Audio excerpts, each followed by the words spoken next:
Voilà, bonjour à tous. Il est exactement 12h30 et nous commençons avec Emmanuel. Bonjour. Bonjour Danick. Et tous nos invités qui sont pratiquement déjà là, puisqu'on va recevoir le président, le champion du monde interplanétaire. J'ai dit galactique. Intergalactique, voilà. On le connaît, mais il s'appelle Stick, c'est son nom d'artiste. Il va nous dire tout à l'heure pourquoi. Ensuite, on va recevoir une autrice, Catherine Cailleul. Elle a sorti un ouvrage, L'éloquence du corps, l'autre version de soi. Il va nous expliquer ça tout à l'heure. Miguel Loubergne va nous parler de la pandémie qui a commencé sur la dengue. Il paraît que ça commence à être très chaud. Et elle a quelques précisions à nous faire par aujourd'hui, spécialement. Et puis Métis, l'actrice principale de la série Wish sera avec nous pour la deuxième fois. Je ne sais pas qu'est-ce qu'elle va nous interpréter là, on verra ça tout à l'heure. Sinon, l'actualité, c'est Ima News. Oui, pour l'actualité, ce midi, on passe en revue les différents titres. On va parler du conflit avec la SAFER. Nous entendrons l'interview de Hubert Kiaba et Cyril Moutoussamy qui attendent des réponses au niveau des terres agricoles. Puis nous reviendrons sur les sénatoriales avec la liste d'Alix Nabajot. Nous reviendrons aussi sur les portes ouvertes de la médiathèque du Lamentin qui a ouvert ses portes ce week-end afin de proposer à la population ces différentes activités. Nous serons aussi en lien avec la CONCACAF et la victoire de la Guadeloupe 4-0 qui a eu lieu ce week-end. Et on terminera par le village des associations qui s'est déroulé sur Saint-Claude. Voilà, merci Emmanuel, qu'on va retrouver tout à l'heure pour le rappel des titres et le développement. Et là, on va parler un petit peu d'art avec Stick. Je disais, donc, c'est un graffeur ou un graphiste, donc un graffeur. Et je me rends compte d'une chose, quand on fait les Win Pointe-à-Pitre et même de la Guadeloupe, on se rend compte que le graphe est devenu pratiquement quelque chose de normal aujourd'hui, parce qu'il avait tout cas effacé de tous côtés, et maintenant, au contraire, ça prend de l'ampleur. Mais tu sais, c'est une belle réflexion parce que je pense que sur tous les aspects, sur les citoyens, sur les politiques, de manière générale, on n'a pas conscience de la scène graffiti que l'on a en Guadeloupe.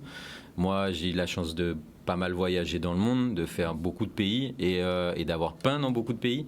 Ouais. Et on n'a rien à envier à personne. Au contraire, on a une scène ultra développée. Absolument. Qu'on pourrait utiliser, même si ce n'est pas forcément le bon mot, mais dont on pourrait se servir pour créer une vraie économie.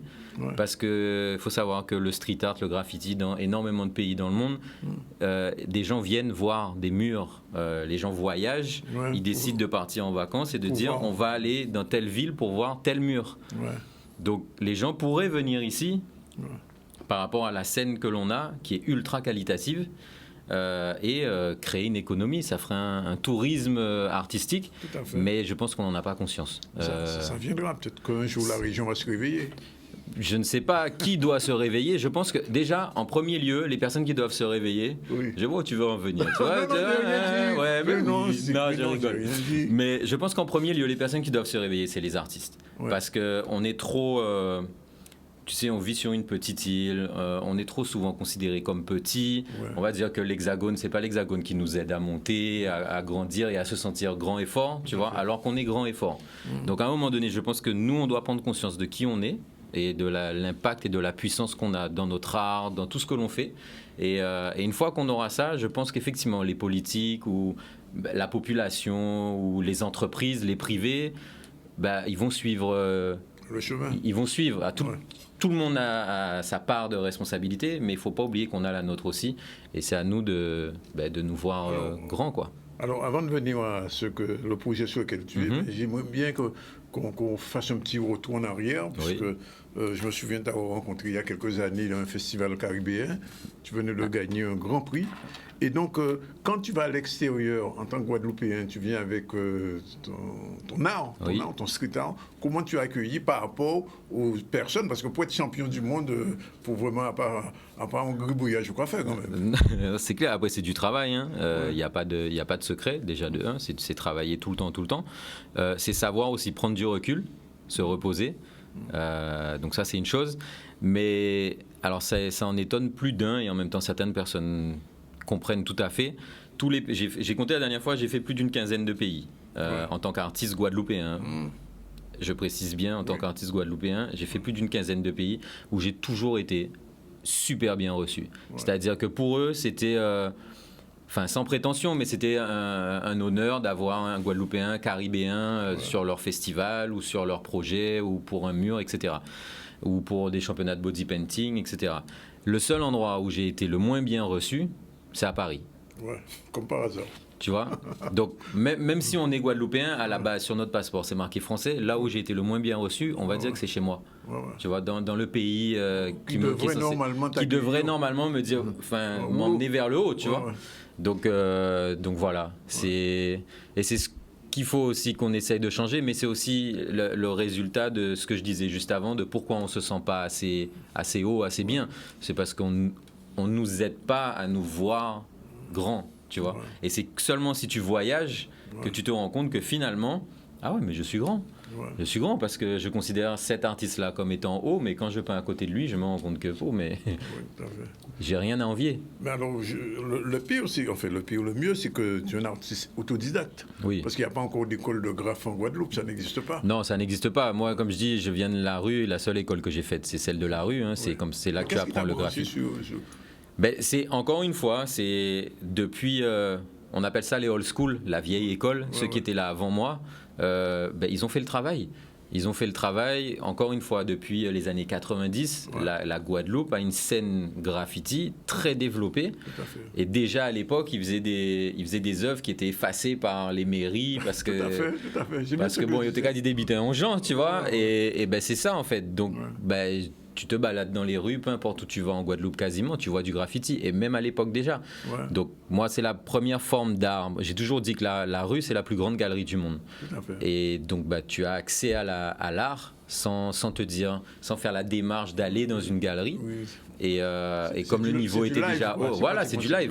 Et comme le niveau était déjà haut, ça m'a donné envie. Et un jour, j'ai pris une bombe, j'ai testé. Quand j'ai appuyé sur le cap, on appelle ça le cap, le petit capuchon, tu vois.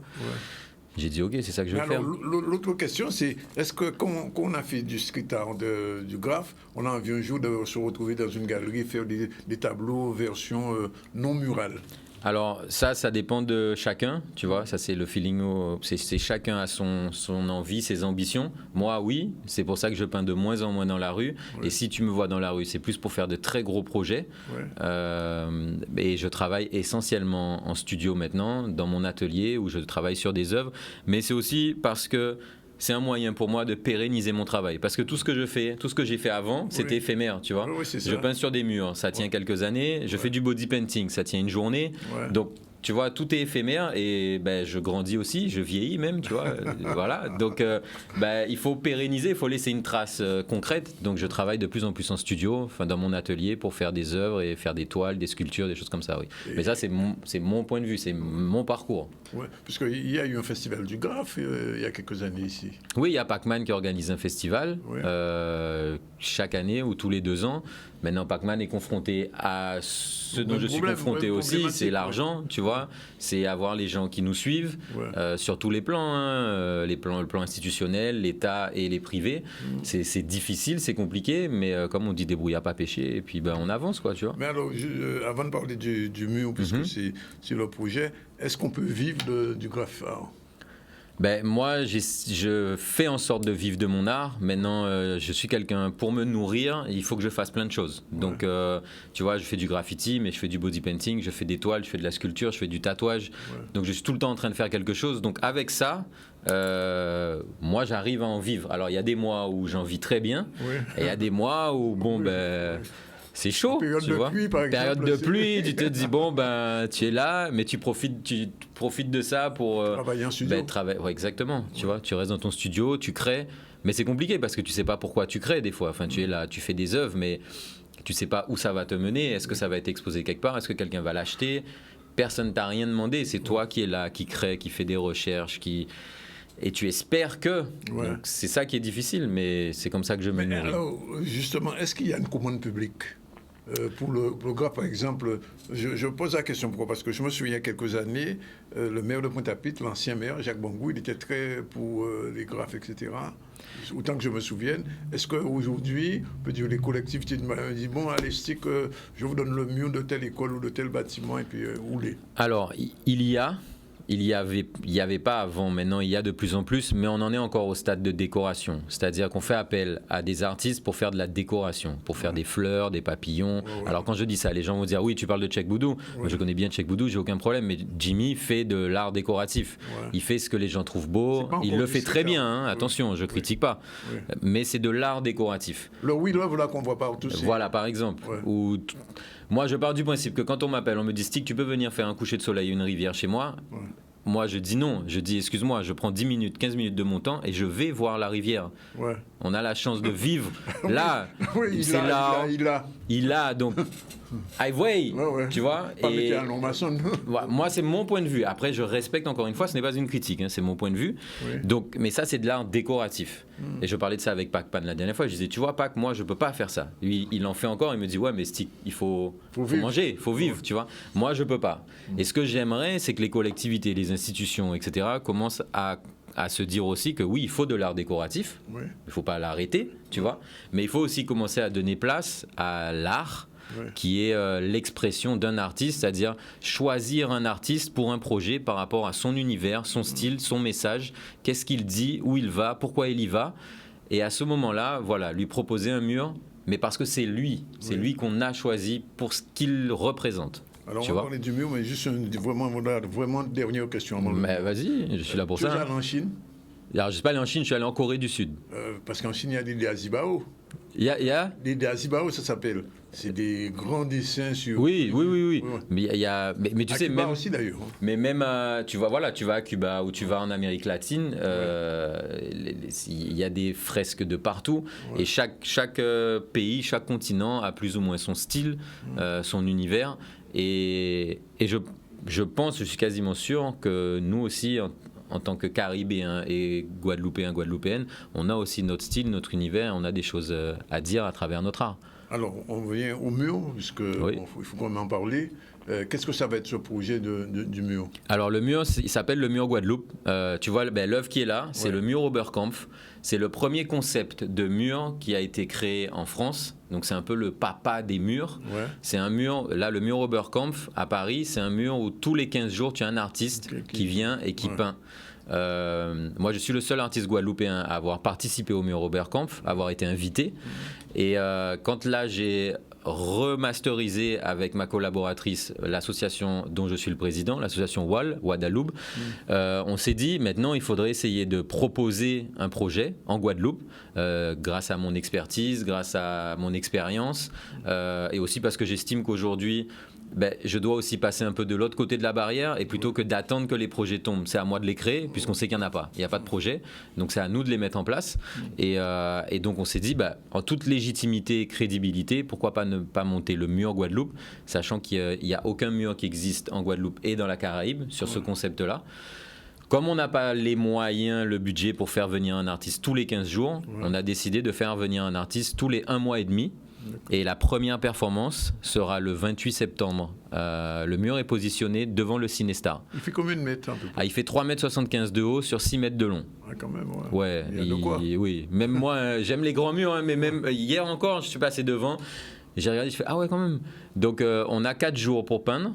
Alors c'est moi qui commence la première performance, c'est moi parce que j'ai besoin.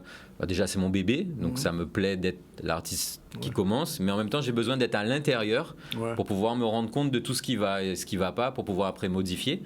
Donc je vais commencer à peindre le 25 septembre et on inaugure le 28 septembre à 19h. Donc les gens sont invités à venir voir et à poser des questions s'ils veulent.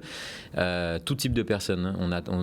Voilà, c'est pour la Guadeloupe. À quelle heure? On commence à... Enfin, moi, je vais peindre la journée, le soir.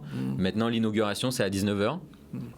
Et on va faire venir dans 1 mois et demi... Enfin, 1 mois et demi après, on fait venir un artiste qui s'appelle Nate. Donc, il vient de Miami. Ensuite, ça sera au mois de décembre, Danae, qui vient de Montréal. Ensuite, on fait venir B-Bird, qui est un artiste guadeloupéen. Ensuite, ça sera les 4KG de Basse-Terre. Ensuite, ça sera Kilia de Saint-Domingue. Ensuite, ça sera Doudou Style de Martinique. et on finit avec, j'espère que j'ai oublié personne, Opar de Paris. Il y a une charte graphique pour ces réalisations, ou bien ils sont totalement libres dans leur expression? Ils sont libres. C'était important pour moi. En fait, le but par rapport en tant que président de l'association Guadeloupe, c'est de créer des projets, différents projets et liés à l'information, la formation, l'insertion, les ateliers artistiques, etc. Mais un de mes objectifs principal, c'est de pouvoir donner des cartes blanches à des artistes tout en les rémunérant. Ouais. Je sais que c'est important en tant qu'artiste de pouvoir s'exprimer, point. Absolument. Tu vois. Donc pour moi, c'était important de mettre en place un projet où l'artiste, il va venir et je vais lui dire, fais ce que tu veux. Après, on ne veut pas certaines choses non plus, des choses à caractère pornographique ou trop religieux ou qui amènent à des choses un peu trop violentes, à la violence, etc. Mais l'artiste a carte blanche. Et est-ce que ces œuvres seront, j'ai dû rassemblées quelque part parce que pour les pérenniser, parce que là, c'est bien belle, on fait ça en non-maçon et puis on a notre cabine qui a effacé. C'est ça. Qu'est-ce qui va se passer? Alors, c'est une bonne question parce que effectivement, beaucoup de personnes sont un peu réfractaires quand ils entendent que ça va être repassé. Ouais. C'est le concept du graffiti déjà, donc on va pas, enfin voilà, c'est la vie. Même ça, tu vois, le portrait de Joël, je l'ai fait au sol, mais là, si tu vas le voir, il a commencé quasiment à disparaître parce que c'est la vie du street art, c'est la vie du graffiti. C'est comme ça que ça se passe, c'est éphémère. Mais effectivement, on a voulu pérenniser le projet. Et donc, à la fin au mois de juin, lors du dernier artiste, on va faire un finissage. Donc, pour finir le projet, une soirée de finissage où on va exposer les œuvres qu'on aura prises en photo et en même temps, on va sortir un livre qui va nous permettre de répertorier toutes ces œuvres pour qu'on puisse effectivement pérenniser le projet. Voilà. Beau projet. Merci. Donc, si des personnes veulent nous suivre sur le plan matériel et ou financier, qu'ils n'hésitent pas. C'est avec grand plaisir. On les accueille.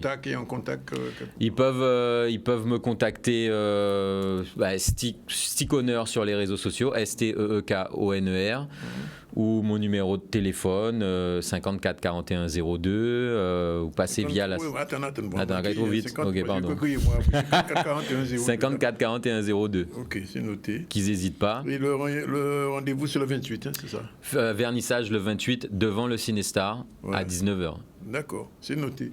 Merci Steve. Merci de m'avoir invité. Mais non, ça faisait un moment. J'aime bien ta chemise, franchement. Mais tout le monde te l'a dit.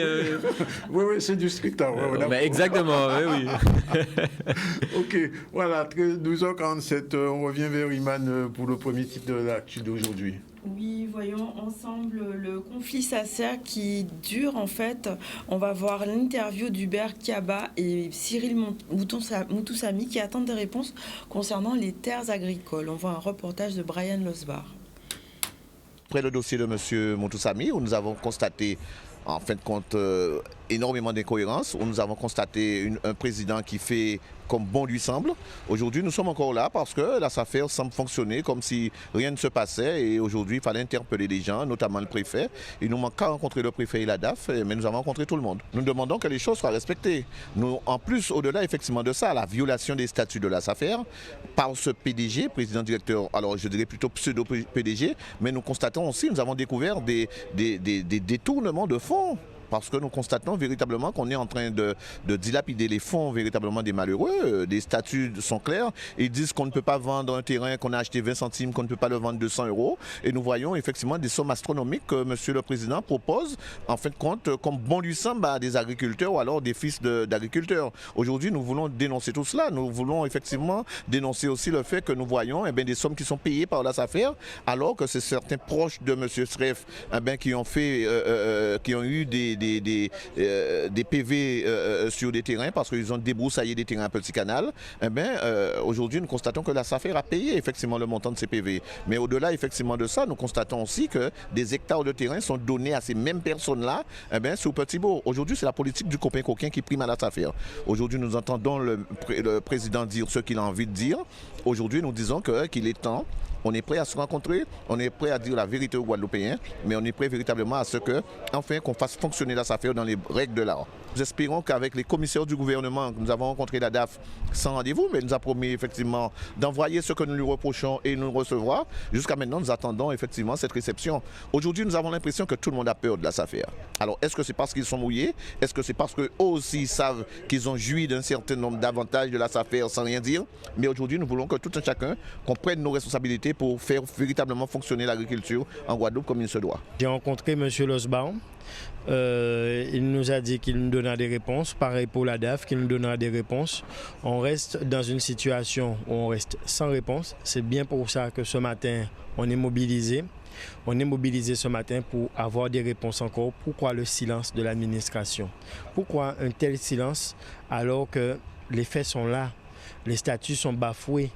Le code rural est bafoué. Donc, je ne vois pas pourquoi un silence comme ça alors que on peut dire qu'on est en légitime défense. Voilà, on continue, Iman, deuxième titre. Deuxième titre, on parle des sénatoriales qui auront lieu le 24 septembre. Alix Nabajot a présenté sa liste. Charlie Dagonia s'est rendu pour nous faire un reportage. Voyons ensemble.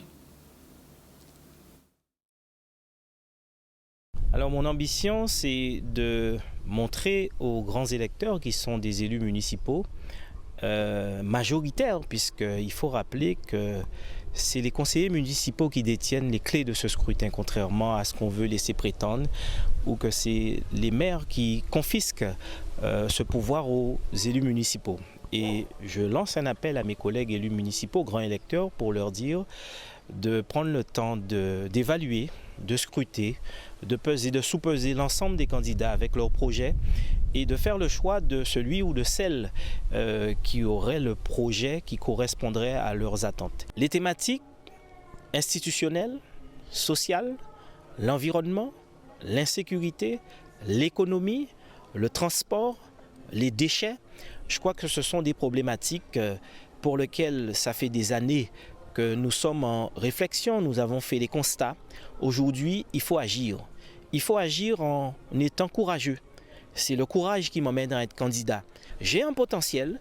Nous avons beaucoup de jeunes femmes et d'hommes guadeloupéens. Nous avons un potentiel. Il faut qu'on nous laisse nous exprimer, qu'on nous laisse porter notre vision du développement de notre territoire, qu'on nous laisse aller rivaliser avec les meilleurs parlementaires nationaux pour dire qu'il y a une jeunesse guadeloupéenne qui a du potentiel et qui veut elle aussi se lancer dans le débat, porter la contradiction, faire des propositions sur les thèmes que je viens de vous développer. Et donc aujourd'hui, j'ai le courage de mes opinions, j'ai le courage, je ne suis pas un élu par procuration, j'ai été élu parce que j'ai mouillé la chemise, je me suis investi, il y a une population qui m'a fait confiance, je me dois aujourd'hui de lui dire que je suis prêt à aller plus loin dans la fonction de l'homme politique que je suis depuis 2004. Et donc aujourd'hui, j'ai envie de servir mon territoire, j'ai envie de servir avec honneur, mais il est temps que la situation des Guadeloupéens qui sont dans des situations difficiles soit aujourd'hui améliorée. Et je ne peux pas me satisfaire du bilan des sortants. Donc avec mon équipe, nous serons là à pied d'œuvre, nous irons convaincre l'ensemble des grands électeurs pour faire valoir que nous sommes, nous aussi, capables de faire mieux que ce qu'on a connu depuis tantôt.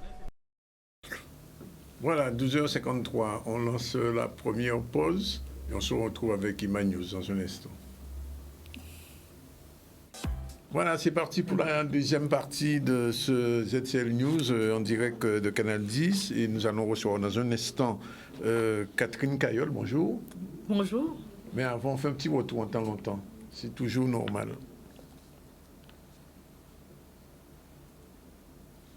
Voilà, bien, le 12 septembre 1928, la Guadeloupe se souvient de ce cyclone qui avait ravagé la Guadeloupe. Le bilan était effroyable, des centaines de morts.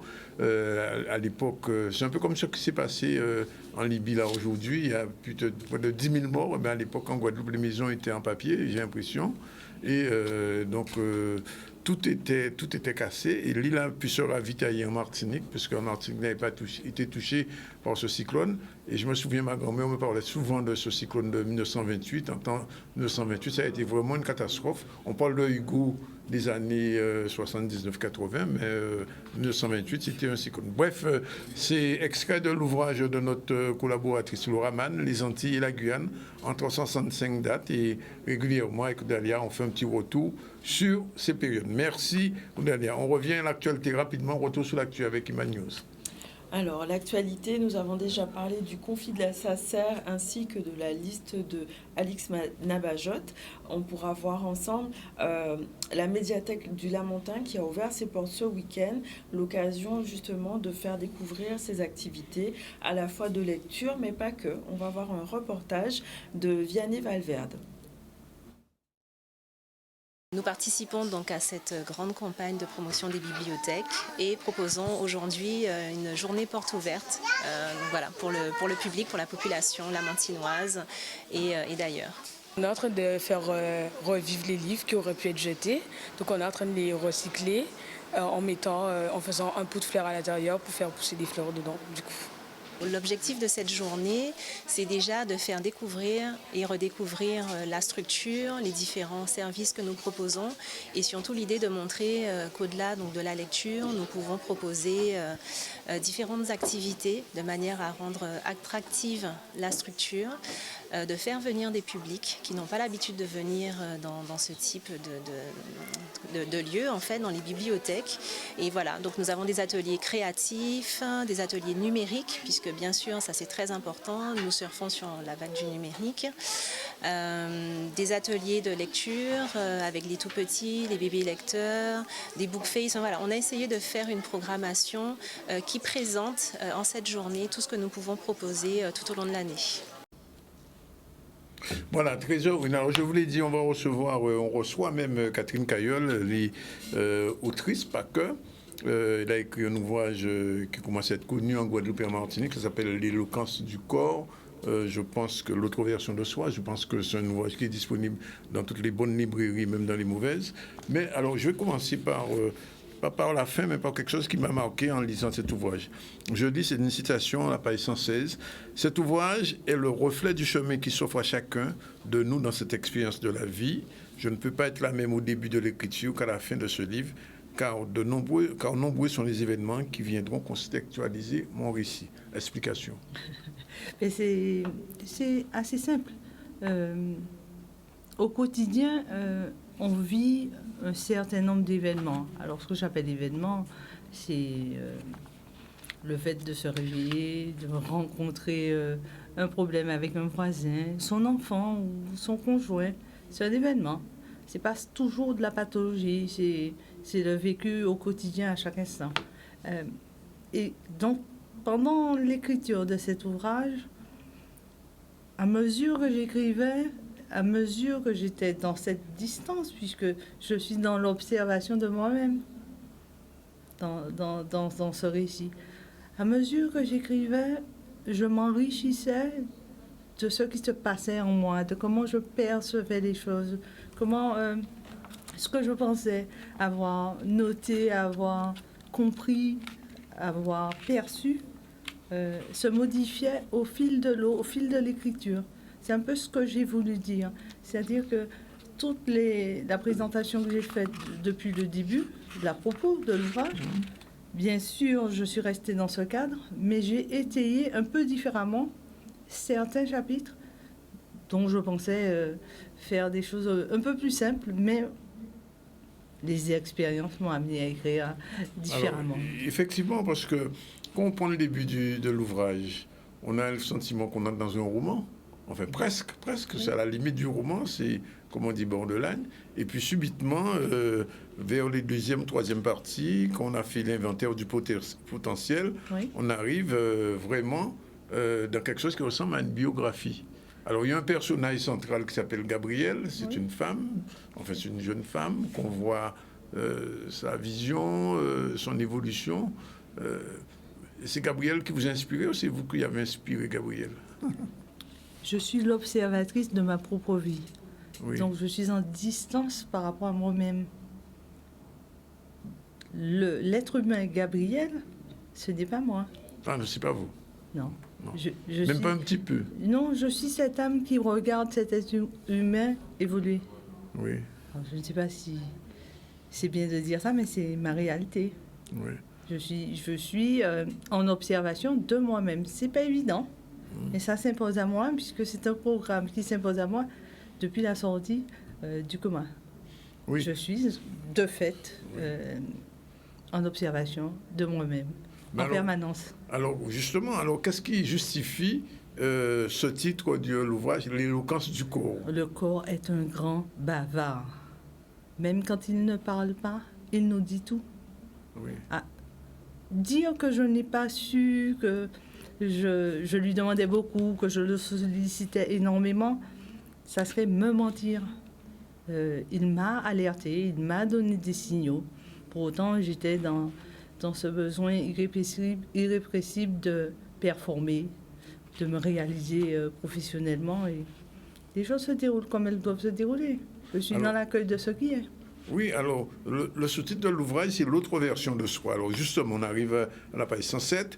Comment arrive-t-il? Qui suis-je? Voilà les premières interrogations de Gabrielle de retour chez elle après sa sortie du coma. Oui, parce qu'on ne sait plus où on habite, ni dans sa tête, ni dans son corps. Oui. C'est tellement dérangé, c'est quelque chose qu'on n'arrive pas à définir. Donc, je préfère dire tout simplement, on ne sait plus où on habite, ni dans notre corps, ni dans notre tête. Et là commence un chemin pas de reconstruction, pas du tout. Là, c'est la descente. On touche le fond, là.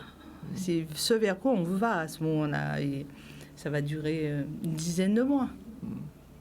Jusqu'au moment où il y a un déclic qui fait que j'arrête de chercher l'autre version de moi avant les expériences. Et à ce moment-là, on devient dans l'accueil de ce qui a lieu à cet instant. Alors, je l'ai dit au début, on est dans une structure semi-romanesque, et puis après on arrive dans un récit de vie. Oui, alors, une histoire ne se construit que parce qu'il y a un contexte. Oui. Donc, j'ai choisi le prisme de mes grands-parents paternels, ce qui est une trame véritablement qui peut amener le lecteur à mieux comprendre pourquoi j'ai ce parcours de vie, pourquoi ma cellule familiale est constituée de ma grand-mère paternelle et de mon père. Donc, il a fallu que j'explique ça, puisque de fait, tout ce que j'ai vécu permet de comprendre pourquoi je suis comme ça aujourd'hui. Catherine, quand même, vous aimez la musique? J'adore la musique, c'est le fil rouge de ma vie. Oui, alors justement, la modernité n'est plus un frein à la perpétuité de ce style musical. La modernité devient ainsi l'occasion de transmettre un héritage culturel vieux d'un demi-siècle et qui mérite de perdurer. C'est Gabrielle qui dit ça, mais c'est un petit peu Catherine aussi. C'est beaucoup Catherine. Oui, c'est Catherine. Ah oui, c'est beaucoup Catherine. Parce qu'on est dans quelque chose qui a pris naissance après une année après la sortie du coma et qui existe toujours, qui se construit toujours.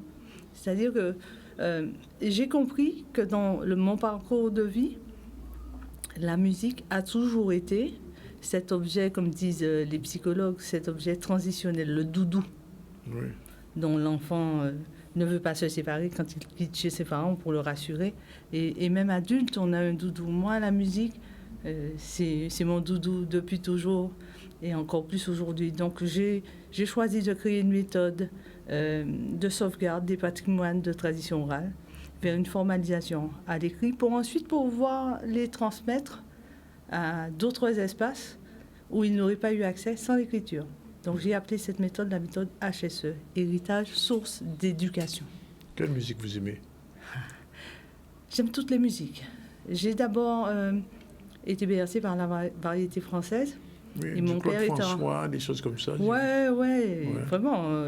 Mireille Mathieu. Mireille Mathieu aussi. Toutes ces belles choses de la variété française. Hein. Et puis, mon père étant un caïol comme moi-même, il est parent à l'un des membres fondateurs de la Perfecta Martinique, Alex Caïol. Donc, de fait, il m'a amené doucement à m'approprier cette musique de la Perfecta Martinique, cette cadence Perfecta qui est devenue mon doudou. Et à la sortie de ces événements, c'est encore plus mon doudou. Donc j'ai décidé de mettre en place cette méthode-là pour que cette musique ne meure jamais. Et pour qu'elle ne meure jamais, il fallait la formaliser à l'écrit. C'est comme la musique classique. 500 ans après, on en reparle et on la joue.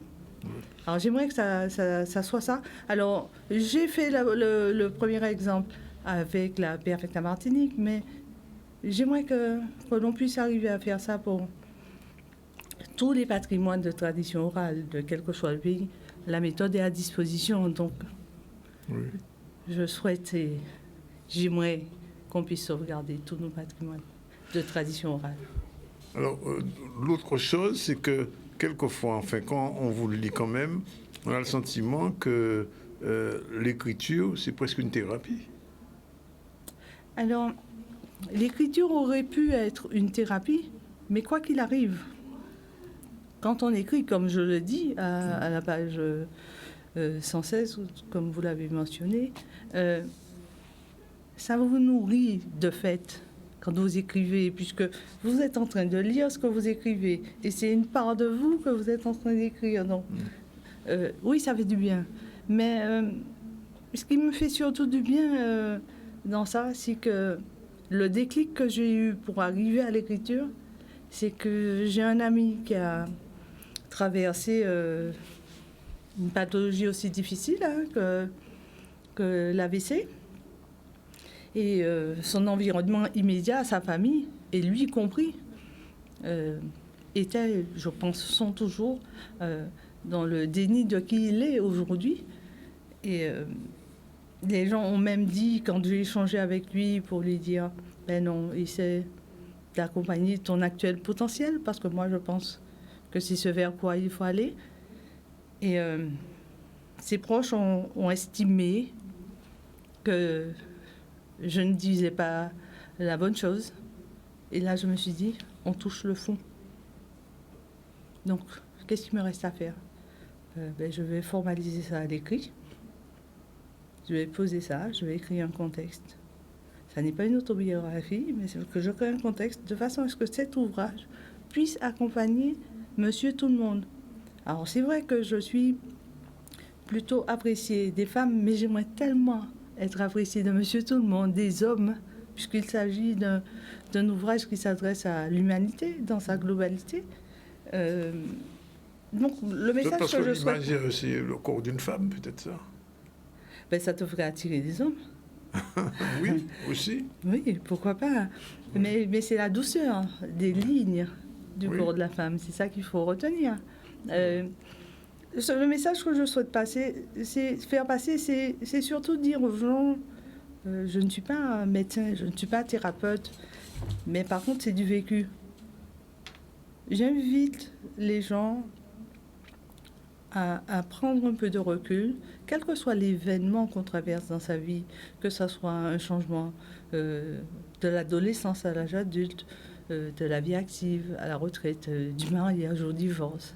Quel que soit l'événement qu'on traverse, on ne peut pas être la même personne après l'événement qu'avant l'événement. Parce que de fait, on est enrichi de cet événement. Donc on ne peut pas faire ça, on ne peut pas gommer l'événement. On doit faire un inventaire de notre potentiel en comptabilisant les événements, le ou les événements. Donc j'aimerais vraiment, parce que tant qu'on recherche la personne qu'on a été avant l'événement, on est dans une souffrance terrible. Parce que c'est illusoire. Cette personne ne reviendra jamais. Oui. Pour une simple et bonne raison. Quand je dis ça, ça ne veut pas dire que la personne ne va pas marcher ou ne va pas parler. Mais elle sera différente de fait. C'est ce que je veux dire. Pas dramatiser ou dire aux gens qui suis-je pour dire aux gens tu ne vas plus marcher ou tu ne vas plus parler. Non, c'est pas ce que je dis. Je dis qu'il faut faire l'inventaire de son potentiel à date et accompagner ce potentiel et poursuivre. Mais Catherine, comment on ressort d'un coma ? Je pense que ça devra être l'objet de notre ouvrage, parce qu'il y a tant à dire. Le retour du coma ? Oui, il y a tant à dire, même pas le retour du coma, mais surtout la période du coma, parce qu'elle est très claire dans ma tête. Oui. Je respecte tous ceux qui ont vu un couloir avec une lumière au fond, Moi, c'est parce que j'ai vécu. J'ai vécu de vraies scènes de vie avec de vraies personnes. J'étais dans les années 20, Charleston. Je pense qu'à un moment, qui sait, je ne sais pas si je veux dire ça, mais je veux le dire quand même. Oui. À un moment, peut-être que dans une autre incarnation, j'ai dû apprécier les années 20. Je pense qu'à un moment, je vais écrire ça, parce que ça aussi, ça fait du bien à celui qui va lire. Oui. Parce que ça reste un mystère. Parce qu'il y a des gens qui ne reviennent pas du coma. Oui. Ouais. Moi, je suis revenue, merci. Merci la vie. Oui. Merci la vie. Et puis, j'ai toujours envie d'avoir envie. Et puis, j'ai mal tout le temps. Mais j'ai mal tout le temps. Je ne suis pas en train de me plaindre. C'est factuel. Le corps est endolori de mes orteils à mes cheveux. Oui. Mais ça n'influe pas sur mon humeur, sur ma façon d'être. J'ai simplement toujours envie d'avoir envie. Oui. J'aime créer, j'aime construire des choses, j'aime accompagner les gens. Donc je le fais à mon rythme maintenant, mais je ne fais que ce qui me fait du bien. Tout ce qui peut ne pas me faire du bien, je n'en veux pas. Ça signifie, c'est peut-être la dernière ou l'avant-dernière question, qu'il faut être à l'écoute de son corps. Il ne faut faire que ça. Ah, il faut faire que ça. Ah oui, c'est un guide, un excellent guide. Il ne peut pas vous amener sur une route qui n'est pas la vôtre. Vous êtes toujours en chemin sur votre chemin quand vous l'écoutez. Toujours. Et c'est ce que vous faites. Ah oui, je ne fais que ça. Je ne fais que ça. En tout cas, merci d'être venu dire tout ça. Je vous remercie. Dernière chose, il y aura une suite, j'imagine. Oui. Après l'éloquence du corps. Ah oui, oui. J'ai toujours envie d'avoir envie. Oui. Donc il y aura une suite. Il y aura une suite. Bien, on l'attendra avec Merci. plaisir. Merci. Merci d'être venu. Tu avais une question peut-être? Non? Non, pas vraiment. Ouais. Envie de lire le livre, c'est ça? Oui, de pouvoir lire sa version de l'histoire et très intéressant, en tout cas, bravo. Merci. Merci. Voilà, 13h17, dans un instant, on recevra Miguel d'Auvergne. Avant, on fait un petit tour encore sur l'actu. Oui, parlons d'actualité, de la victoire de la Guadeloupe 4-0 lors de la CONCACAF contre Sint-Maarten. On va voir un reportage d'Olivier Moradel. Je pense qu'on a produit du beau football. On est une sélection, on essaye de rendre du plaisir au public, au peuple guadeloupéen, tout en instaurant de la qualité et de la rigueur. Et aujourd'hui, ça paye avec une victoire 4-0. Nous, on continue sur notre lancée. Il est vrai que peut-être ce soir, on aurait voulu fournir une prestation encore plus haute au niveau du jeu. Mais ce n'est pas forcément évident. Mais l'essentiel, c'était de prendre ces points pour nous permettre d'engranger de la confiance. Là, on a un staff qui est venu, qui a sans doute élevé la qualité, de la rigueur encore plus. Parce que voilà, le football, malheureusement, c'est un cycle. Et les cycles s'arrêtent. Là, on repart sur un nouveau cycle. On a un objectif commun de monter en Ligue A, avec un nouveau staff et des nouveaux joueurs qui vont nous rejoindre aussi. Donc non, pas forcément grandes choses qui ont changé, mais mettre de la rigueur et rester sur la lignée de la Gold Cup. We know them from the Gold Cup and we analyze the game and we make our game plan. But unfortunately, the first 20 minutes went well. And then, unfortunately, we got 2 penalty kicks in a few minutes. And that makes it very, very hard. And the third goal in the first half, that was a good break from Guadeloupe. L'objectif a été très clair, c'est de monter en Liga. Donc, c'est à nous de faire en sorte de gagner nos matchs, d'être confiants et puis d'être à la hauteur aussi. Maintenant, le plus difficile arrive, c'est Sainte-Lucie, je pense, qui a gagné ses matchs. Donc, on verra. Comme je l'ai dit, on est une équipe, on est des Guadeloupéens, on est tous ensemble. Quand on arrive ici, il n'y a pas de joueurs professionnels, pas d'amateurs, on est tous ensemble. Les joueurs locaux ont réussi à montrer qu'ils ont le niveau pour jouer, que ce soit en Gold Cup ou dans les matchs de Nation League. Et on est très, très, très contents d'eux et on espère qu'ils vont continuer à progresser.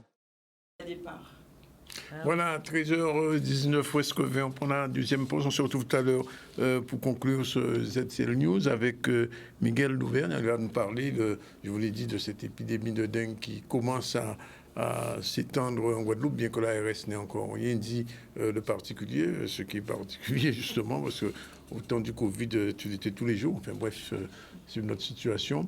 On se retrouve dans un instant. Deuxième pause. On remercie encore Madame Cayol. Et on va continuer le ZCL dans un instant, tout de suite. Voilà, retour sur le plateau du ZCL News. Il est 13h28. On va finir avec deux femmes, une artiste métisse. Bonjour. Bonjour. Artiste, aujourd'hui il faut dire actrice. Ah ouais, on peut dire artiste, actrice, bon. Et une soignante aujourd'hui. Mais oui, Miguel, normalement là il est prévu de parler d'autre chose, mais l'actualité fait que. Alors, Miguel, bonjour, merci d'être là. Qu'est-ce qui se passe? Alors, on va parler de la dengue. Oui. Alors, je suis déléguée médicale, hein, je le répète, Oui. je ne sais plus tout où il faut que je regarde. Je reviens sur mon métier principal. Parler de la dengue parce qu'en fait, on a plus de 400 cas qui ont été recensés depuis le début de l'année. Et c'est vrai que vous avez de la dengue asymptomatique et de la dengue symptomatique. Donc voilà. Donc il y a des personnes qui ont la dengue, qui ne savent pas qu'ils ont la dengue, parce qu'il n'y a pas de symptômes, tout simplement. Donc on a plus de 400 cas qui ont été référencés, donc ils sont allés voir leur médecin, qui ont fait une sérologie et qui ont confirmé que c'était une dengue. Et puis les autres personnes qui n'ont pas été et qui ont été certainement, qui ont certainement eu la pathologie. Donc je vous rappelle, un piqûre de moustique forcément. Alors on va parler des produits, mais je voudrais juste transmettre quelque chose qui est très important. C'est s'il vous plaît, nettoyez autour de vos maisons, nettoyez aussi vos maisons, même si à l'intérieur, à l'extérieur. Le bouchon, juste des petites choses, la cuvette de toilette, rabaisser la cuvette de toilette. Oui. Parce que le moustique, juste un tout petit peu d'eau, ça lui suffit. Dans les éviers, les baignoires, les salles, les douches et tout, les bouchons. La casserole avec de la cuisine ah oui, non, mais les du bouchons. manger de la veille. Oui. Il faut tout fermer, voilà. Une petite gouttelette suffit. Oui. Et puis vous avez certains moustiques qui peuvent aussi se reproduire sans eau. Donc il faut vraiment faire attention à tout cela. Oui. Donc il faut nettoyer, il faut faire son voisin nettoyer, ne pas laisser les petits bols d'eau que vous mettez pour vos animaux. Tous les jours, il faut changer. D'accord. Voilà, il faut vraiment faire attention parce que le moustique, il pique même au travers du jean le plus épais. Hein. Ça, on l'a tous eu. On a tous fait. Voilà, donc je voulais reparler de la Centella asiatica, parce qu'en fait, ce sont l'ensemble des produits pour lesquels, si vous avez des éruptions cutanées, donc il y a plusieurs symptômes, hein. On va avoir une forte fièvre, on peut avoir des vomissements, on peut avoir des nausées, on peut avoir aussi des douleurs musculaires, intraculaires et tout ça, voilà, orbitaires par exemple, mais certaines personnes peuvent avoir des éruptions cutanées. Et quand elles sont là, elles pustulent, elles sont vraiment pas belles et tout, et ça peut faire des plaies si on les soigne pas correctement. Donc il y a la Centella asiatica, hein, je rappelle, hein, cette crème qui est antibactérienne. C'est une crème, qu'est-ce que c'est? Alors c'est une crème, elle est antibactérienne. Voilà, vous la trouvez en pharmacie en petit modèle 50 ml et en 100 ml. Et c'est une crème tout simplement qu'on va mettre piqûre de moustique, par exemple. Je vais essayer sur toi. Tu as une piqûre de moustique, là, voilà, qui va après la piqûre, c'est après la piqûre. Alors. On s'est peut-être même dit qu'avant la piqûre, ça pourrait fonctionner. Mais on n'a pas encore vraiment testé là-dessus, donc on va aller là où on connaît. Il faut savoir que ce produit a été plébiscité en 2017 pour le Zika. D'accord. On a été dévalisé. Voilà. Donc, piqûre de moustique, on va mettre une petite noisette comme ça sur la piqûre de moustique. Voilà, on va laisser quelques minutes. Et après, on va faire pénétrer. D'accord ? Et ça va agir, en fait. Comme c'est antibactérien, ça va arrêter la prolifération des bactéries et éviter justement le grattage. Bon, néanmoins, si on se gratte et si par exemple on a des éruptions cutanées, et en règle générale avec quand on a la dengue, c'est localisé, c'est segmenté en fait. Donc c'est surtout au niveau des plis, au niveau des fesses, au niveau de la partie intime. Souvent vous allez avoir peut-être au niveau des aisselles et tout ça. Donc en fait faire des cataplasmes de Centella pour justement éviter que le bouton s'infecte de plus en plus. Donc on va stopper. C'est vrai que nous on est beaucoup dans la de traiter avant, mais bon, on ne voit jamais une piqûre de moustique. Que vous pouvez utiliser sur un bébé aussi, sans problème. Et en fait, ce produit-là... Il n'y a pas de contre-indication. Non, il n'y a pas de contre-indication. Même la femme enceinte peut utiliser toute la gamme sans problème. Oui. D'accord ? Donc ça, c'est une chose. Tu vas me dire qu'elle sent bon et tout, mais elle est surtout très efficace. Elle n'est pas efficace que là-dessus, hein, parce qu'il y a beaucoup plusieurs indications. Aujourd'hui, on voit même sur des traumatos, hein, des personnes qui ont eu des accidents de voiture, de moto. Nous, on a soigné un patient qui a eu carrément la pédale de sa moto qui est rentrée dans sa jambe, avec perte de substance. Et la Centella, vraiment incroyable. Voilà, donc ça, c'est vraiment super. Après, vous avez aussi pour les démangeaisons, parce que lorsqu'on a la dengue, on a des démangeaisons.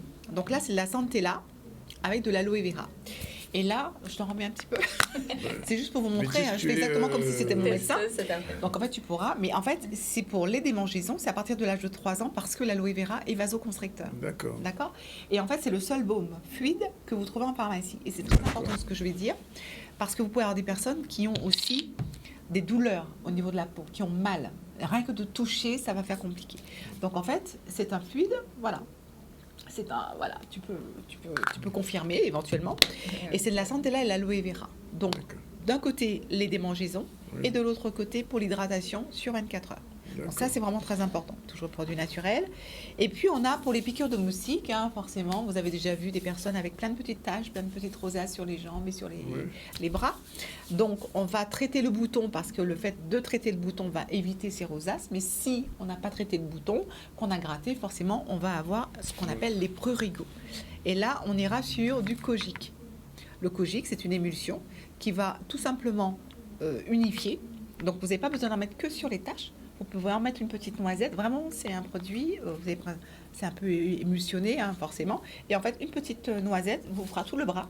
Et en fait, ça va unifier, exfolier, dépigmenter, réépidermiser, hydrater et protéger la peau. Que vous pouvez utiliser avant, pendant et après la tâche. Bon, on va parler des femmes enceintes, des grossesses. Enfin bon, on n'est pas là pour ça, mais pour la piqûre de moustique et pour le prurigo, c'est ça. Se laver. Alors bon, après... vous pouvez prendre autre chose si vous voulez, il n'y a aucun souci. Ce sont des médicaments, tu vois, lapsus. C'est le gel lavant hydratant qui est aussi conseillé pour les bébés. Et en fait, c'est à l'aloe vera. Et ça évite le dessèchement cutané. Donc, à utiliser, à laisser 5 minutes sur le corps et après à rincer. C'est un produit qui est super. Ça ne pique pas les yeux. J'ai fait l'essai. Voilà, j'ai fait l'essai, mais ça m'est arrivé d'en avoir dans les yeux. Donc, je peux dire. Et puis, pour les problèmes articulaires, alors nous, chez Obioma, nous faisons du CBD, puisque vous savez que lorsque vous avez une dengue, vous ne devez pas prendre d'aspirine. Donc, on va prendre du Doliprane, effectivement. Voilà. Je conseille toujours, je suis déléguée médicale, donc allez voir vos médecins. Je ne vous ai pas dit de venir me voir pour tout et pour rien. J'éduque mes médecins sur certains produits, mais il faut aller voir un médecin aussi, puisque vous allez faire une sérologie qui va définir si vous avez une dengue ou pas. Ok. Voilà, et le CBD pour tout ce qui est douleur articulaire et qui va vous permettre aussi... On les trouve tous en pharmacie. Alors, le CBD, on le trouve que sur le site obioma.fr, www.obioma.fr, avec l'ensemble des produits qui sont là. Sinon, tout l'ensemble des produits qui sont là, vous les trouvez, oui, en pharmacie. Voilà. Bon, j'espère que les gens qui nous regardent ont compris, Iman. Oui, c'était très clair. Cette année, il y a beaucoup de moustiques en ce moment. Non, mais en plus, c'est vrai que ce sont des produits qui vont hydrater, qui vont respecter la peau. Et puis, la santé là fait tellement d'autres choses que de toute façon, sur un côté économique, c'est une gamme qui est très économique, parce qu'on n'a plus besoin d'autre chose. Et puis, quand même, on conseille d'avoir des chemises avec des manches. Oui, alors il fait très chaud. Ni comme ça, ni comme ça. C'est ça. Il fait très chaud. Vraiment des poids pour les moustiques. C'est certain. Il fait très chaud, la raquette, voilà, la moustiquaire, bien sûr, forcément. Mais c'est vrai que c'est toujours un entretien qu'il faut, intérieur et extérieur. Et puis, il faut être vigilant parce que le moustique, lui, il passe partout, quoi. Voilà. Ouais. Merci, Louane. Et on pensera à tous ces produits. Voilà. On les utilisera. Alors, on va changer de registre, puisqu'on va parler cinéma. Bon, bien sûr, il y a eu l'amour de Christian Larac, comme tout le monde on en a parlé hier. Tu as eu l'occasion de le connaître? Oui, alors moi je l'ai rencontré tard, puisque je l'ai rencontré l'an dernier, notamment grâce à Julien Dalle. Julien ne le connaissait particulièrement. Voilà, exactement. Et donc c'est vrai que forcément, quand on connaît son palmarès, quand on sait tout ce qu'il a fait pour le cinéma, c'est une énorme perte pour nous. D'accord. Alors, Wish, où en est-on? Il y a eu 2 épisodes déjà et la suite. Oui, là du coup on est vraiment dans les starting blocks. On démarre le tournage des autres épisodes la semaine prochaine. Ah bon, la semaine prochaine oui, voilà. Donc c'est vrai que c'est une sacrée aventure. Beaucoup de travail. Tout le monde est hyper motivé. Et donc c'est la suite en fait. Donc les 8 derniers épisodes qu'on va tourner. Donc il y aura 10 épisodes. Oui, il y en aura 10 en tout. Et c'est sur un mois de tournage intégral. On commence le 18 et on finit le 20 octobre. Alors, principalement sur la zone pointoise, pour des questions un peu logistiques, et puis parce que Pointe-à-Pitre, c'est beau. Hein. Alors, on t'a vu dans les premiers épisodes, on ne va pas tout dévoiler, mais quelle va être un petit peu, donner une petite idée de ce que ça va être la suite? Alors, si je dévoile, sans rentrer dans les détails, il faut comprendre l'histoire au départ. L'histoire, c'est que, alors moi je suis Edith dans la série. Edith récupère le studio que son père lui lègue à sa mort, exactement, où il va y avoir en fait des problèmes d'argent principalement, puisque son père a signé tous les artistes, les anciens artistes, en CDI. Donc ils sont rémunérés tous les mois, ils ont leur salaire, alors qu'ils ne rapportent plus rien. Et les artistes de la nouvelle scène, qui eux finalement amènent de l'argent, ne sont pas payés pour qu'on puisse payer les CDI. Forcément, il va y avoir. Et c'est toi qui gères tout ça. Et c'est moi qui gère tout ça, alors que je débarque un peu, je suis très jeune, moi tout allait toujours bien dans ma vie, et puis d'un seul coup, je me retrouve avec tous les problèmes. Voilà, donc ça va partir de là, et ça va découler sur finalement ce qu'on peut faire, quelles solutions j'ai trouvées pour pouvoir finalement calmer tout le monde, payer tout le monde. Vous trouvez une solution. Exactement. Alors, combien d'artistes sont dans le Wish en groupe? Alors, c'est difficile de comptabiliser puisque ce n'est pas terminé. C'est-à-dire qu'il y en aura d'autres au fur et à mesure. Mais il y en a plus d'une vingtaine. C'est énorme, en fait. Déjà. Et en plus de toutes les générations. Et c'est forcément ce que j'ai envie de mettre en avant. C'est parce qu'en fait, on a cette fois-ci, pour une fois, et c'est très bien, Monsieur Sadik à Francky. À Francky Vincent, on a Thierry Cam, Harry Diboula, enfin vraiment, c'est très très large. Du Mata. Il y a des artistes. C'est la scène antillaise. Oui. C'est la scène antillaise et c'est finalement une histoire autour de l'industrie musicale antillaise. Donc oui, principalement la Guadeloupe, mais il va y avoir bien évidemment les Antilles. Mais Métis, dans ce Wish, est-ce que tu chantes un moment? Pour le moment, pas du tout. Justement, c'est ça qui m'a surpris et étonné. Alors, c'est ce qui, moi aussi, m'a surprise, puisque quand j'ai été... quand même. Non, parce que finalement, ce que je fais est hyper intéressant. Tous les autres artistes, finalement, jouent leur propre rôle, et moi, j'ai un rôle complètement différent. Alors, pour le moment, je ne chante pas. Je ne pense pas que dans l'histoire, à un moment donné, ça viendra. Mais c'est intéressant, en fait, de pouvoir complètement sortir, finalement, de mes habitudes pour intégrer un personnage comme ça. Zone de confort, exactement. Oui. Et j'imagine qu'à la fin, on va te kidnapper quand même pour récupérer l'argent. Alors, j'ai pas encore vu parler de kidnapping, mais il y a de la grosse tension. Il va y avoir des problèmes. Ça, oui. Bon, mais écoute, alors donc le départ, le premier tour de tournage, c'est quand, le 20, c'est ça? Donc à partir du 18. Du 18. Donc voilà, c'est le premier jour de tournage et on va tourner jusqu'au 20 octobre. Jusqu'au 20 octobre, non-stop comme ça? Exactement. Ouais. Ça va être dernière chose, la petite cagnotte, ça commence à ramener? Alors, oui, et de toute façon, ce n'est jamais assez. Donc j'invite vraiment toute la population à se mobiliser. On m'a beaucoup posé la question, oui, mais pourquoi vous faites une cagnotte? Pourquoi vous n'avez pas attendu les fonds, ceci, cela?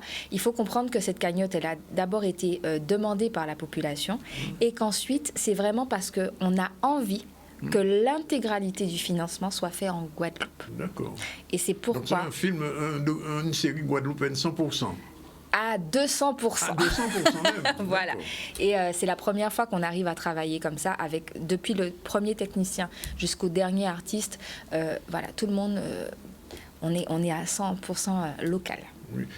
Alors, toi, tu vas être frustrée parce que tu ne vas pas chanter, enfin, frustrée, façon de parler. Bon, tu as choisi d'être actrice, mais les autres artistes, on les entendra quand même un peu. Oui, et c'est tout l'intérêt finalement de cette série, c'est qu'on va découvrir. Quand même. Pas du tout. Ah, c'est pas une vraie comédie musicale. C'est pas une comédie déjà. Déjà, c'est ça. Ça change. On n'est pas dans la comédie. Et puis, alors, on va découvrir en fait des titres. On va découvrir de nouvelles combinaisons. Enfin, vraiment, j'insiste, c'est un projet qui est unique et qui est hyper intéressant. Alors, qu'est-ce que ça fait quand on a été chanteuse sur les plateaux, de passer de l'autre côté et d'être artiste? Est-ce que, actrice par artiste, actrice, comment s'est fait le changement? J'ai envie de dire que vraiment, c'est là que j'ai compris que chacun son métier. Oui. Premièrement, quand on est chanteuse et qu'on va sur scène, on a son public, on a nos automatismes, nos habitudes, etc. On fait des clips, on a le sentiment d'être à l'aise avec les caméras. C'est un travail qui est complètement différent quand il s'agit effectivement de tourner des scènes d'acting. L'acteur, c'est vraiment un autre métier, ça s'apprend. Donc moi, j'ai un coach pour m'aiguiller, pour m'apprendre un peu les bases du cinéma, parce que c'est vraiment complètement différent. Donc c'est un challenge personnel. Tu as du texte à apprendre aussi. J'ai beaucoup de textes à apprendre et c'est d'ailleurs le plus grand challenge parce que c'est un sacré boulot, parce que j'ai le rôle principal, donc j'ai des interactions avec tout le monde. Et donc, ça veut dire qu'après Wish, il y aura d'autres films. Ça y est, tu deviens actrice? Alors, je ne sais pas. Parce que ce qu'on peut rêver, c'est que Wish ne s'arrête pas à une saison, mais puisse prospérer. Voilà. Dans ce cas-là, je rejoindrai l'équipe avec plaisir. Et puis, s'il s'avère que d'autres propositions sont faites pour des longs métrages dans le cinéma entier, pourquoi pas? Pourquoi pas? D'accord. On mérite de briller partout. D'accord. Bon. Pas de questions, Iman? Non? Ah non, pas encore. Pas encore.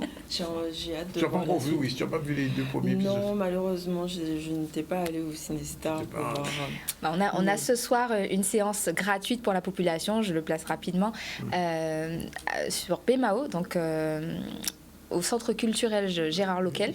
Voilà, une séance à 19h précise pour ceux qui... les 2 épisodes pour ceux qui voudraient les voir. C'est sur invitation? Non, tout le monde est invité. Il faut juste venir tôt pour avoir une place. Ouais, voilà. Parce que le Centre Gérard Loquel, c'est pour une 150-200 places, pas maximum. Ça va aller très vite. Ouais. Voilà. Donc ça ira très vite et il y a beaucoup de gens qui ont envie de voir Wish, parce que Wish, c'est le souhait. Oui. I wish you. C'est ça. Et on souhaite complètement que cette série soit portée par la population et qu'on puisse vraiment amener le cinéma plus loin qu'il n'a déjà été. Juste un dernier mot. Quand même, il y a de la chanson derrière, après? Toujours. Oui. Toujours. Tu reviens quand même à la Moi, je viens de sortir un single qu'on peut découvrir. Oui, il s'appelle Caressez-moi. Il y a un clip aussi qui est sorti. Donc, n'hésitez pas à aller sur tous les réseaux, sur YouTube aussi pour découvrir ce titre-là. Et je serai en concert très prochainement. Le clip n'est pas encore fait.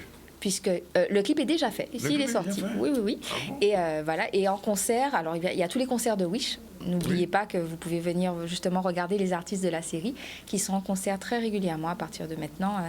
Alors, j'ai pas encore le lieu, mais n'hésitez pas à venir sur les réseaux sociaux pour savoir où ça se passera. Oui, Maïté nous dira ça. Exactement. Voilà, 13h45, exceptionnellement, on va terminer un petit peu plus tôt. On va faire un retour sur toute l'actu avec Iman. Merci, Iman News. Oui, avec grand plaisir. Mais avant de faire un retour, on va avoir un dernier sujet. Il y a un dernier sujet. Tout à fait, où on parle des associations, le village des associations qui a eu lieu à Saint-Claude. Toujours l'occasion de choisir son activité avec la rentrée qui démarre. On voit un reportage de Gérard Loiseau. La ville de Saint-Claude a souhaité organiser son village des associations. Donc, c'est la rentrée scolaire, mais également la rentrée associative. Et c'est aussi l'occasion pour les familles, les parents et les tout-petits, les enfants, de venir choisir une activité pour leur épanouissement tout au long de l'année. Leur épanouissement, mais pas que, parce qu'on a également des enfants qui ont quand même des talents dans certaines disciplines. Et donc, venir justement performer dans différents sports. L'association ménage 85 à Flipao, comme chaque année, chaque manifestation de la ville de Saint-Claude, toujours encore pour promouvoir déjà notre ville et aussi notre quartier de Desmarais-Mont-Lavache.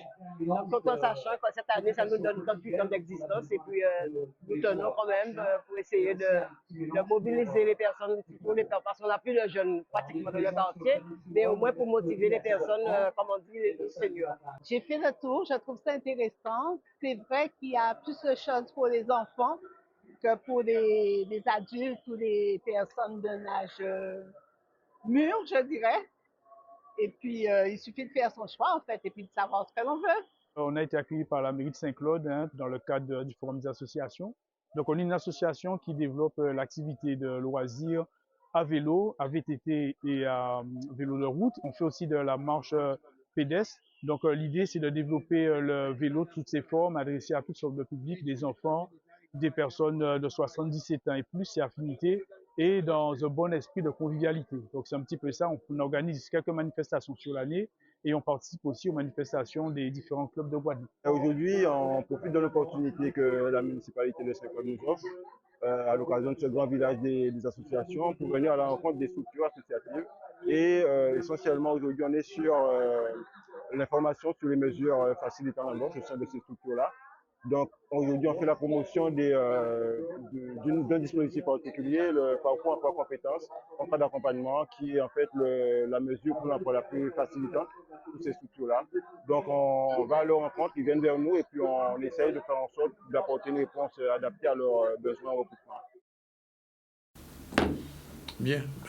Retour général maintenant. Alors, retour général, donc aujourd'hui, nous avons vu au niveau de l'actualité le conflit avec la SAFER, l'interview de Hubert Keba et Cyril Moutoussamy qui attendent des réponses concernant les terres agricoles. Nous avons également fait un tour au niveau des sénatoriales et de la liste d'Alix Nabajot qui a présenté son projet. Nous sommes revenus sur la médiathèque du Lamentin qui a ouvert ses portes ce week-end pour parler de ses activités autour de la lecture, mais pas que, des activités numériques et de lecture et créatifs aussi. Et nous avons vu aussi un reportage sur la CONCACAF et la victoire de la Guadeloupe qui a eu lieu ce week-end. Et nous venons parler des associations de Saint-Claude. Voilà pour les titres. Voilà, et puis on a reçu aujourd'hui quelques invités, notamment on a reçu Stick qui prépare un mur à partir du 28 septembre. Ce sera en face du Cinestar, c'est du graphe, ça va être intéressant parce qu'il va y avoir des artistes d'un peu tous les pays qui vont être invités. On a reçu ensuite Catherine Cayol pour son ouvrage L'éloquence du corps que je vous recommande, c'est vraiment intéressant. Miguel Daubert nous a parlé un petit peu de la dengue et des remèdes immédiats en tant que délégué médical, je cherchais le mot. Et puis Métis, l'actrice principale de la série Wish, était avec nous pour la deuxième fois, jamais 203, donc on attend la troisième édition. Voilà, c'est fini pour aujourd'hui. On vous retrouve demain à partir de 12h30, comme d'habitude dans ZCL News. On vous salue, bon appétit si vous n'avez pas encore déjeuné, et puis nous, nous allons faire. Salut Iman News. Oui, au revoir, bon appétit à tous. À jeudi. À jeudi. Bye bye. Au revoir, mesdames. Au revoir, Mireille. Au revoir, Métis. Et à la troisième fois. À la troisième, on attend la troisième. Je sais que ça viendra. C'est fini. La réalisation était assurée par Yann, avec son assistante aussi, il faut le dire, Njoana. Voilà, c'est fini pour aujourd'hui.